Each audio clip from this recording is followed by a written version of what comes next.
Diorang tu cuma tak nak bercakap aja. Tak ada pula Arissa cakap nak putus ke apa ke. Tak nak bercakap berhari-hari. Itu tandanya keadaan dah genting. Kalau tak nak putus pun lama-lama boleh putus juga. Hei, Cik Eddie ni tak baik. Ish, dia ni. Cik Eddie, patutnya kita ni kan kena berdoa supaya diorang tu baik, boleh bersatu balik, tahu tak? Sebelum saya doakan untuk orang lain, baik saya doakan untuk diri saya dulu. Cik Eddie ni ada doa apa pula?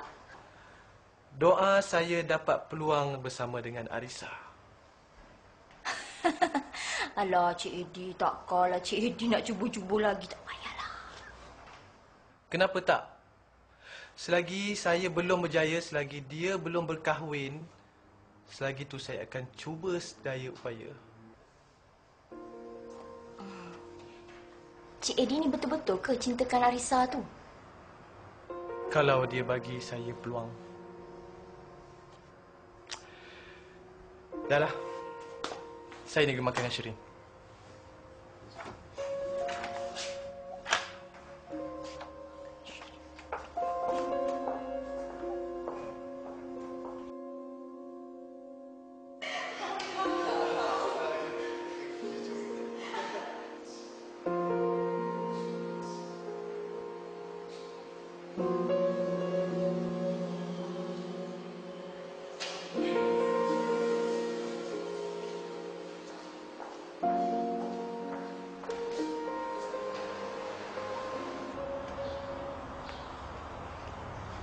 Hai Akif.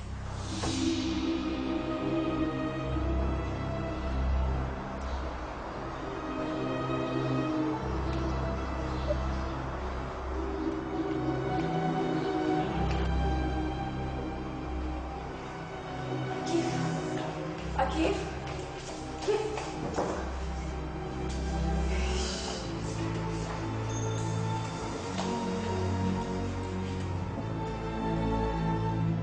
Dari kerana mata.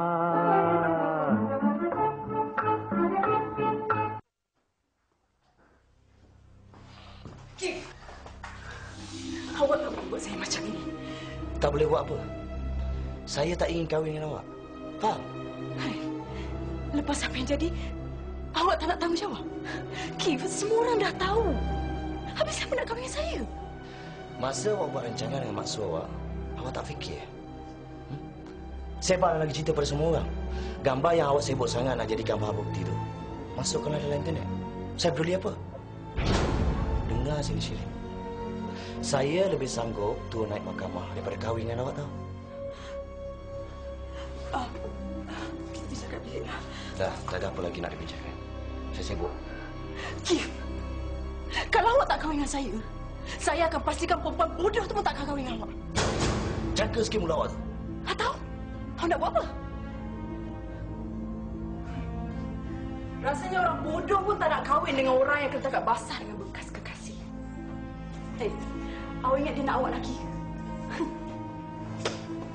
Kita tengok siapa yang bodoh.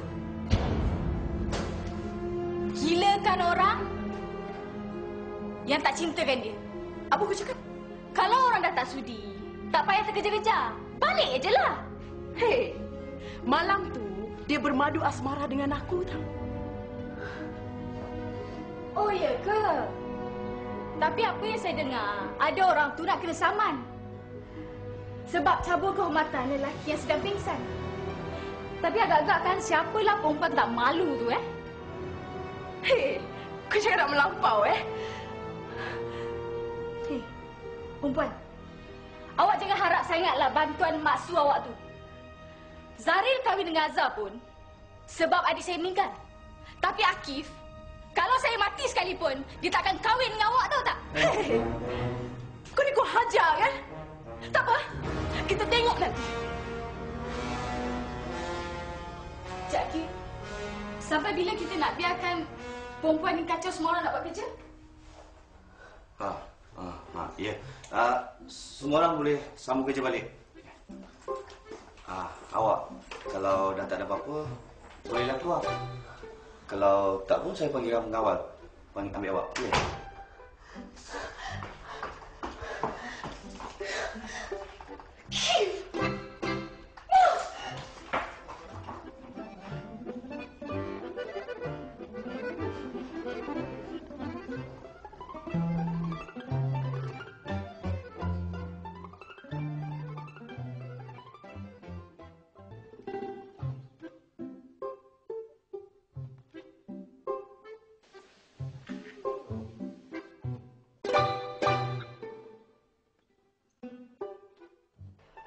Arisa tu sama je macam mak dia kan? Suka rampas hak orang. Azhar sendiri dengar kan hari tu? Arisa tu yang nak rampas Akif dari Rin. Rin tahu Akif masih sayangkan Rin. Kalau tak, takkanlah dia datang cari Rin malam tu. Dia datang sendiri.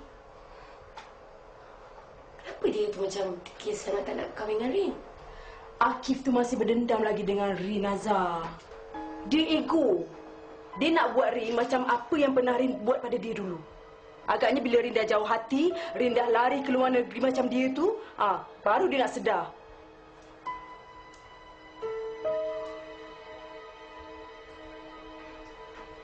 Perempuan bodoh tu pun apa lagi? Mulalah bagi malu Rin dekat pejabat dia. Sakit hati betul. Berani betul dia buat macam tu kan? Memang nak kena ajar. Masalahnya dia tu. Kalau dia tak ada, dah sasar Akif balik pada Rin. Betul, Mak Su. Malam tu pun Akif ada beritahu dengan Rin yang dia sayangkan Rin. Kalau tak, takkanlah sampai berani naik atas katil kan?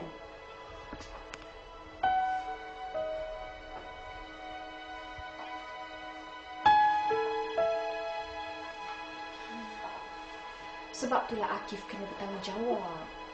Yelah, manalah tahu kalau nanti Rin mengandung ke